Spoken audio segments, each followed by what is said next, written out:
Battlefield 6 is a game made by a company of literal hellspawn that is mind-bogglingly good, and has turned out to be one of the most unique games I've ever played, but probably not for the reasons you think. You see, unlike most games in our current socioeconomic climate, BF6 isn't trying to be modern with trendy features and insane graphics. Instead, it's unique because it's done literally the bare minimum amount of work to change anything, making it feel like an old Battlefield game from the early 2010s, and I love it so much. In most modern games, you'll see changing styles, trendy features, countless microtransactions, and graphics updates to benefit the rich with their 5090s, while simultaneously wreaking havoc on older technologies by bringing down frame rates like a demo op.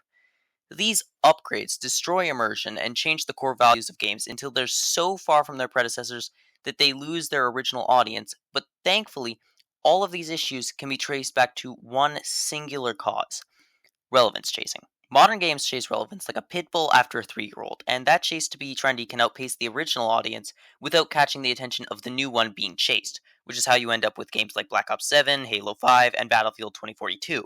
The problem is that without changing anything, you'll end up with the modern warfare scenario, where you get the same game year after year with nothing but a new title and cover art. By the way, I'm talking about the remade Modern Warfares, not the originals. Those were works of art. So to avoid the modern warfare case when making a sequel, a lot of companies find it's really easy to just do whatever's trending instead of actually listening to the community or genuinely brainstorming some ideas. This sweet spot between relevance chasing and lack of innovation is harder to find than the G spot, but when you find it, oh baby, are the fans going to be pleased. These kinds of games that find where to stand are often described to feel like they belong in the early 2010s because that was a time when very few games took part in this trend chasing because social media wasn't nearly as popular as it is right now, and trends didn't really exist back then. But in our modern world, those that do find this sweet spot are the games that turn into legends. Things like Space Marine 2, Doom Eternal, and Battlefield 6 are the ones I can name off the top of my head, but that's probably most of them, which just goes to show how rare this is. By abandoning this trend chase and returning to the original formula, BF6 has regained its old audience, and that popularity spike has sparked a trend that has brought in countless players from the next generation, which includes me, by the way. Instead of chasing relevance, the nature of this game's release has literally demanded it, and through that, a new audience has been brought in without losing the old one, so us new players are still getting the good old Battlefield formula, so now any one of us can go back and play an older Battlefield game and love it just as much as BF6. So if this gameplay is so damn good, why aren't I talking about it?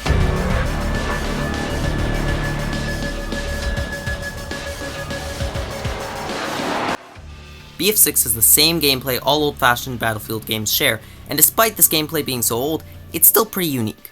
This game is built with a single value at its very core: teamwork. Now you may argue that other games encourage teamwork, but I can assure you, this one does it best. This manner of game design is much like Doom Eternal's, because it forces you to do what's expected of you, so you are forced to either play the game the right way or lose terribly. But that begs the question, how exactly does this game force you to cooperate? And in all honesty, that's a pretty good question. In this game, the teams have 32 players. Well, technically it's only in big battles, but who the f actually plays CQB? So with these huge teams, the skill of one player becomes irrelevant, because no matter how good the tryhard is, they cannot win the match by themselves. Yes, that's right, people. Even someone as skilled as me can't always carry the win. Then you've got the fact that each class can only do certain things, so without all 4 working together, you're gonna lose or fail to unlock your full potential at the very least. You Americans cannot handle the strength of us Russians. We will destroy you and your Dunkin' Donuts. Yes, Assault can rack up kills like a little boy in World War II, but who's gonna blow it up? How are you gonna restock ammo? And are you really ready to go in blind with no recon to spot enemies for you? Actually, that third one never happens anyway. No recon's actually going to do their job. I'm doing my part. I'm doing my part. I am on a remote island on the edge of the Gulf of Alaska. With just these 2 mechanics, the game can completely force you to cooperate with your squad and your team.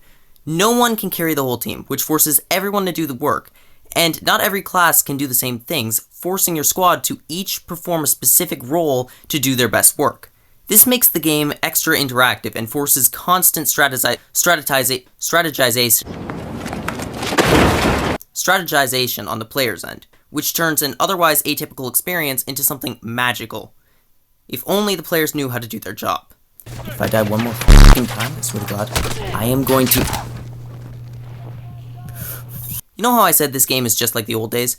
Well, just like the old days, players still don't know how to play Battlefield, and it destroys the game at its fundamental layer. Thankfully, just like relevance chasing, it can also be boiled down to a singular issue: Kill streak habits. In every other game, we are taught to get kills without dying, and doing that gets us points, which builds a habit called kill chasing. We are so used to seeking out kills that adjusting to the battlefield playstyle can be really difficult, and I know that because I've gone through that adjustment. Because in Battlefield, you're supposed to be sitting behind cover waiting until you're needed. But if I'm being honest, nobody's really going to do that. But you should still avoid using any super risky moves until you're, actually needed. If you're upset about not getting kills, just make sure to always remember that those are nothing compared to the points you get by doing your job right. Because that's what the game's designed for. So now that we've covered this incredible gameplay and the terrible Recon fanboys failing to understand it, let's move on to the story, because surely if this gameplay is so good, there should be an incredible story accompanying it, right?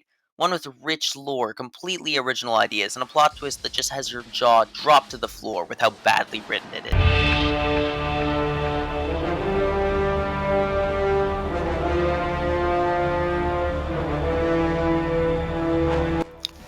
Beef Six has a campaign. You can play it, although I don't know why you'd want to. It's terrible, and despite its lack of quality, I have still made an in-depth and totally amazing explanation of the story that combines both the abundance of outside lore with the in-game story. So diving right into it, the year is 2028, and America has somehow gotten worse against all odds. Now they've stopped destroying their own cities and are attacking other countries because old alliances have been abolished, and they can finally take out their violent urges without having to destroy their ever-precious land of the free. To destroy these alliances, America called upon a classified detachment of the CIA to assassinate the head of NATO, which happens to be the biggest twist of the story but can be perfectly summarized as NATO's leader gets JFK'd. The CIA detachment emerges from the shadows afterwards as a private military organization named Pax Armada, and in the chaos it secures a bunch of alliances with former NATO countries. With the backing from the Middle East, the northernmost countries of Africa, and a decent-sized chunk of Europe, Pax Armada gets a huge army and an even bigger income flow, which lets it wage war against America so the United States can have a common enemy and finally unite for once. Unfortunately, PAX becomes a bit stronger than anticipated and completely cuts itself off from the US, turning it into the threat it was made out to be for so long. Thanks to its private corporation status, it stays above the rules of war and all other laws as though it's Twitter or something, which prompts world militaries to completely repurpose the Geneva Convention as toilet paper so leaders can wipe their asses after shitting on each other's countries all the time. This brings us from the lore to the game itself, where we start off in the country of Georgia, which for all you Americans is just like the state of Georgia without the white trash hellhole of a capital. Taking place in a military base during an ambush from PAX, we assume the role of Sergeant Murphy, the guy who's in charge of everything. And during this ambush, we realize that PAX is trying to get a bunch of important info, so we decide to destroy it before they can get to it. So we detonate the server building holding all this important digital info before PAX can download any of the data and escape on a helicopter, only for it to get shot down because our character needs trauma.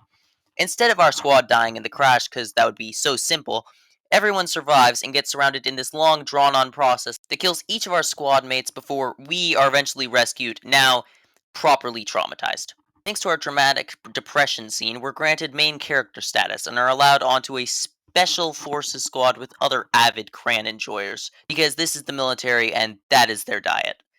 This new squad consists of Murphy, the strong silent guy, Carter, the strong silent leader, Gecko, the strong silent sniper, and Lopez, the talkative one. Each of them has deep feelings, significant personality, and flaws that make them human, because they are all extremely well written characters. I'm sorry, I really tried to say it with a straight face. Fast forward a little while, and the squad's on a mission in Spain where they need to reclaim the city of Tribolataria, or I'm yeah. Carter and Gecko take the battle bus so they can drop on this enemy encampment and take out all the anti-air cannons.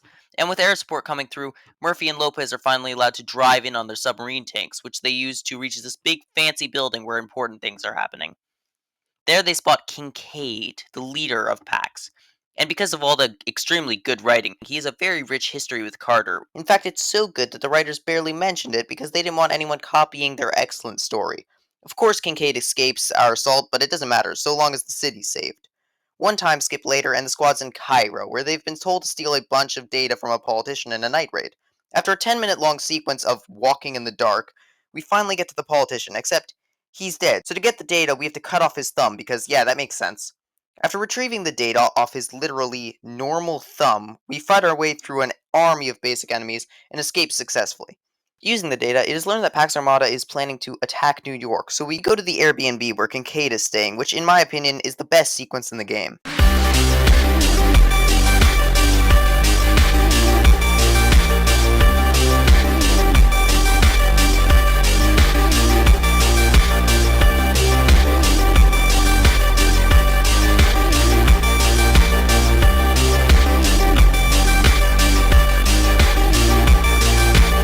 Unfortunately, there's no one to be found because everyone escaped down a tunnel in the basement that leads to the subway maintenance systems. Down there, a massive battle ensues, and the squad is led to a hijacked subway that Pax tries to escape in, but we manage to steal a car and chase it because there's one conveniently laying around in the subway tunnels. One car crash later, and we manage to call in a helicopter, but we get the info that Pax is going to launch a missile strike from a nearby boat using a remote detonator on the subway. Following the subway as it starts crossing a bridge, we blow it up just before it gets in range of the actual missile's control, and prevent the bulk of the launch. Then Carter realizes that the enemy could have launched a full strike if they really tried for some reason, so it must be a diversion so they can actually reach a bigger target, like the president or something. Man, I sure am loving all the excellent writing in these unskippable cutscenes. So the squad goes after the president, and after a long multi-day road trip across a whole 3 blocks in New York, they find a gunfight in the streets that somehow catches their attention despite it being another everyday occurrence, because, America. Turns out the gunfight is between the Secret Service and a handful of Pax soldiers, so they help out and find the president hiding out in a fire station. Then some drones attack the place, and despite looking like normal RC drones, they're actually magical inventions capable of carrying at least 11 pounds of C4 in order to destroy helicopters in very realistic ways like this.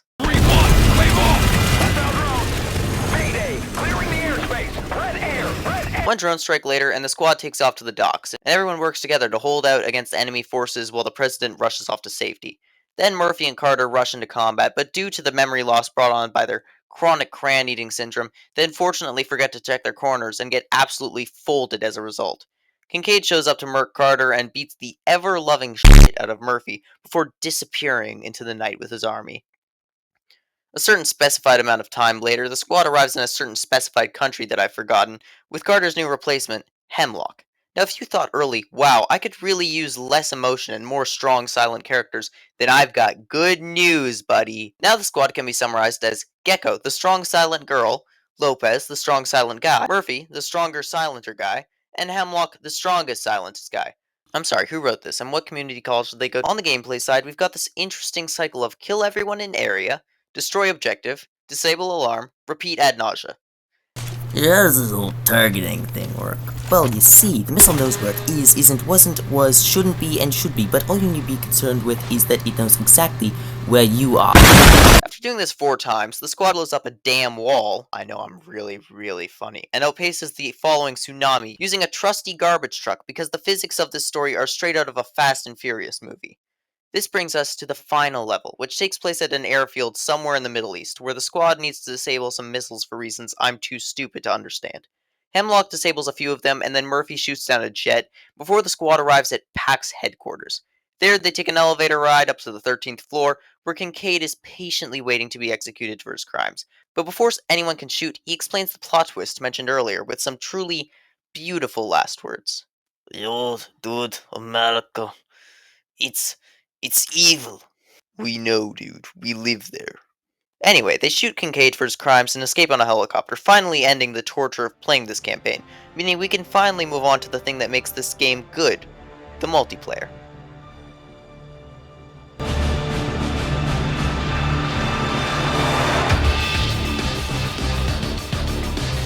Now, I know I already talked about the multiplayer in the gameplay segment, but I want to revisit this topic because its excellence goes beyond the gameplay.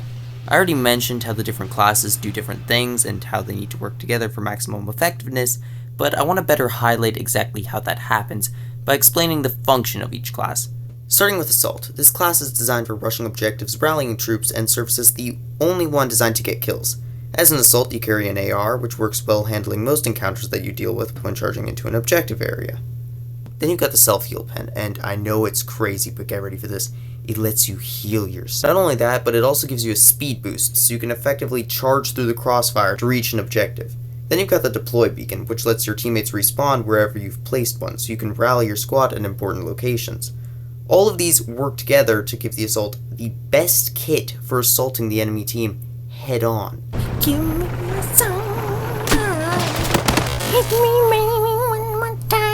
Then you've got engineers. These guys are designed for dealing with vehicles, whether they're allies or enemies. They've got a repair tool to let them repair allied vehicles, they've got an SMG to kill enemies who get too close to any allied vehicles, and they've got an RPG to blow up enemy vehicles.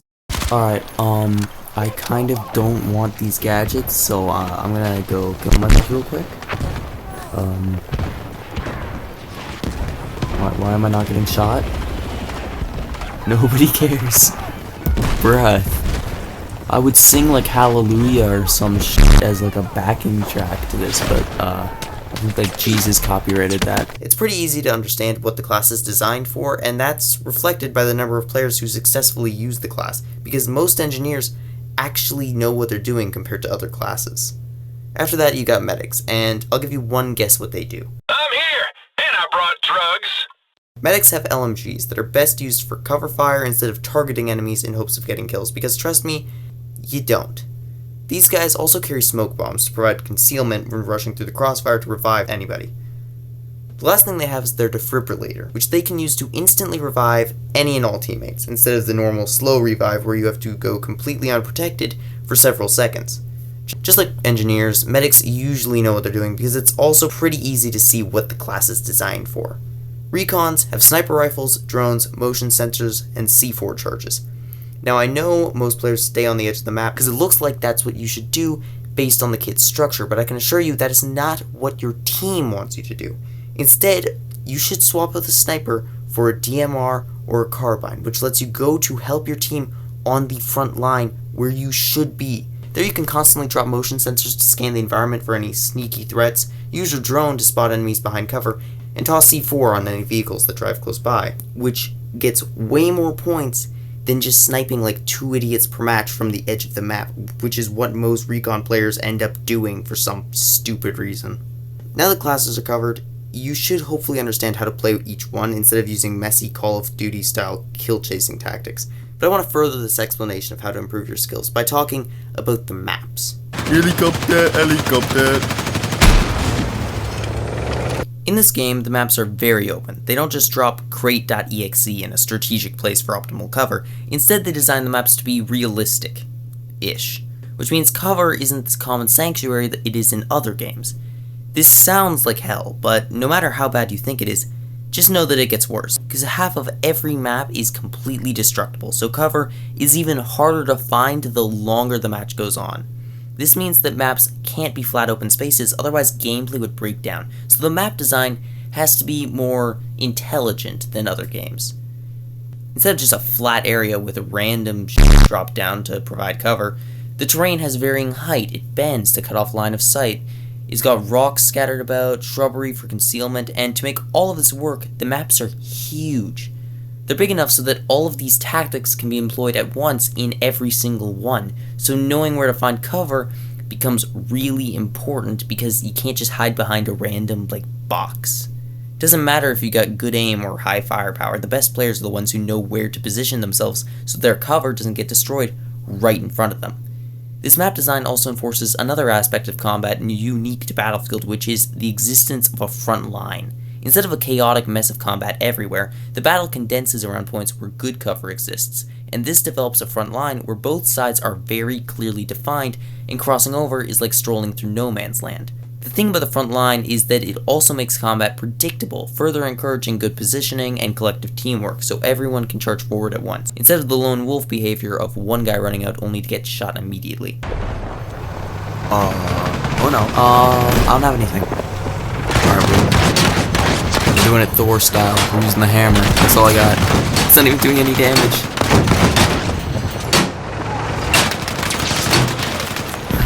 Go. Nah, that worked perfectly. Another important part of the multiplayer are the vehicles. These things are a godsend that can bring an instant win when used correctly, but incorrect use will result with instant destruction. If you've got a tank, the best thing to do is to get a group surrounding it. Engineers should be repairing it constantly, assaults should be pushing up the front line, and medics should be coming in to heal the wounded while recons are hiding not far behind, spotting enemies ahead of the group. That's how you use a tank to destroy the enemy team instantly, but instead the player base likes to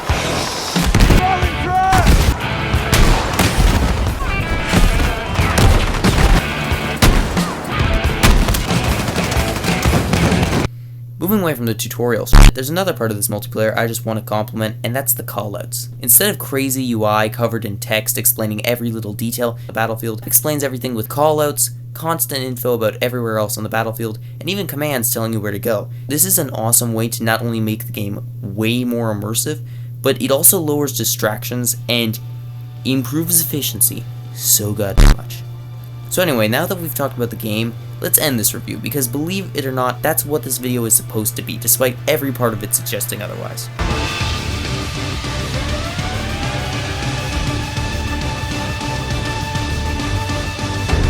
Now for my final thoughts, I want to give a warning to anybody who wants to get this game. Battlefield is, and has always been, only as good as the teammates you get. If you've got 3 veterans at your side, you'll win easily in every single match, every single situation. It's gonna be awesome. But if you've got a bunch of COD fanboys, smile through the pain, because there's gonna be a lot of it. This game is the best you'll ever play when you've got good teammates.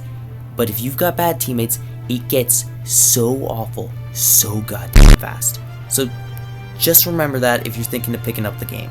But speaking of that thought, should you get the game? I think you should, even if you don't like this style of shooter, just give it a chance to win you over. I mean, I played Doom Eternal mainly before, and this game isn't really my style, but you know, it won me over within like 30 minutes. It's awesome. I consider it an absolute masterpiece, and not once have I regretted the year's worth of birthday money I have dropped on it. My final rating is like 9.5 out of 10 because it's not perfect, it definitely has some flaws, just look at the campaign, but I just went through an excellent match, and the perfection of those kinds of games make up for all the bad parts in everything else. But instead of ending this abruptly like I normally do, I'd like to end with some final words of wisdom from John Battlefield himself. John, take it away. I like to eat crayons. Tasty.